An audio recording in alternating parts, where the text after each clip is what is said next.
They just blew up part of the ship that was stuck at the Francis Scott Key Bridge in Baltimore. Now, here's the real shocking part of this headline here. The crew was still inside when they set off these explosives. Now, just to kind of jog your memory here, the Dali slammed into the Francis Scott Key Bridge back in March 26th. Check your calendars right now, because that's the amount of time that these crew members have since been inside the ship. Now, I'm not sure why they're still there. Maybe it's because investigations aren't done, but all 21 crew members are still inside the Dali. I have the footage of this explosion, and it's still mind-boggling that they kept the people inside the ship while they're doing this. In fact, they had all this time to set up these explosions, but they didn't have enough time to get the crew out. So the plot thickens here because it's been reported that the FBI confiscated all of the phones of the crew members. I'm going to talk about that a little bit later on, but here's the footage that I was talking about.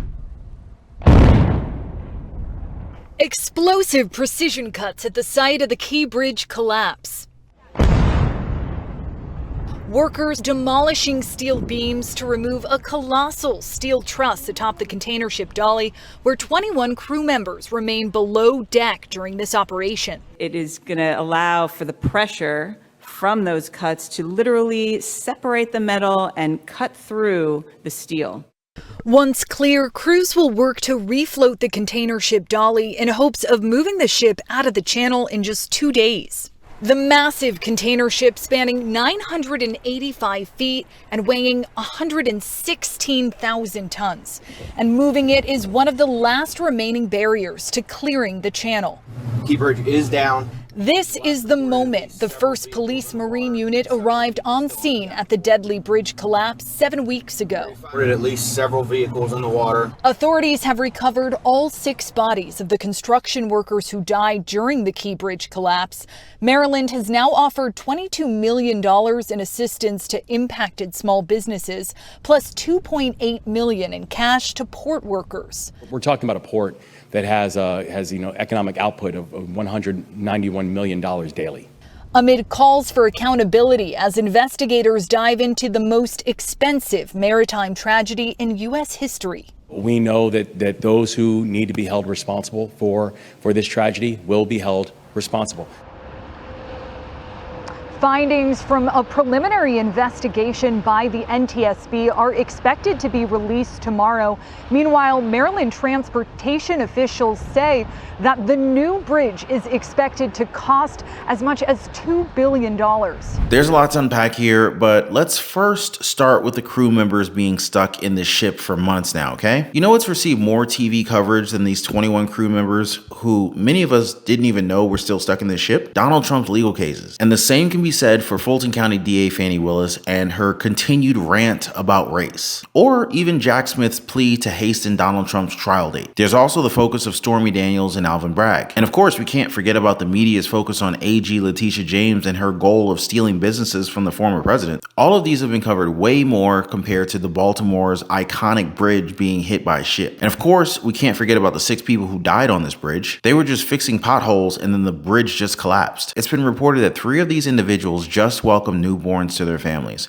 So it's definitely heartbreaking to see that, they were mostly a footnote for the Biden administration. He said that there's nothing to see here. This wasn't an attack on American infrastructure. And for us not to worry, because the federal government will be footing the bill to rebuild this bridge, meaning that he's going to use our taxpayer dollars to get this bridge back up. Now, there's also the discussion of the FBI's involvement. Reports show that 20 days after the Dali hit the Francis Scott Key Bridge, the FBI suddenly opened up a criminal investigation. That's a bit suspect given that we were being told that the cyber attack idea was nothing more than a conspiracy theory. And not just that, but were you aware that the FBI confiscated all of the phones of the crew members aboard the ship? So they can take their phones, but they can't get these people out. Granted, phones are much smaller, but you would think that the people there would have had lives outside of the ship. Now, Reverend Josh Messick with the Baltimore International Seafarers Center, he's been in contact with these crew members. He said that they're fine, but that it's taxing for these people to be confined in just one space for so long. And here's what the FBI told them. They told them that the phones would be taken as a part of their investigation, but not to worry because they will get them back in a couple of days. Months have now passed and they have yet to get their phones back. They were given replacement phones, but of course, those don't have their contacts. Reverend Josh Messick with the Baltimore International Seafarers Center has been in constant contact with them over the past 6 weeks. They have been effectively cut off from living their lives the way any of us would expect to be able to do. Still are not quite sure how they're being perceived by the rest of the world, and it's important for me to share with them that they are not criminalized. In my view, they're heroes for doing everything they could to save lives. Refloating the Dali will be the first step to their freedom. When that happens, Reverend Messick says that he's hopeful that the crew will be allowed to disembark. Notice the term allowed. Does that mean that they're not trapped on the ship? Because that seems to be the case. They're just not allowed to leave under the probable order of the FBI. Now, we're not sure what software the FBI is using to gather or obtain information from these phones, but I'm certain that data can be recovered quite easily from any smartphone in this day and age. Now, to top it all off, the crew unlocked all of their phones so that the FBI would have full access to whatever is on them, which opens up a whole new question. Why haven't they returned these phones? Did these people capture something that they weren't supposed to? A video, maybe a photo or something that the public can't know about? Here's something that you guys might not know. So according to the National Transportation Safety Board, the Dali had blackouts 10 hours before it crashed into the bridge. That was when it was still docked. 2 power blackouts were recorded in this time. Now, besides that, they also experienced 2 power failures in the moments leading up to the crash. They're telling us that the blackout at the dock was due to human error,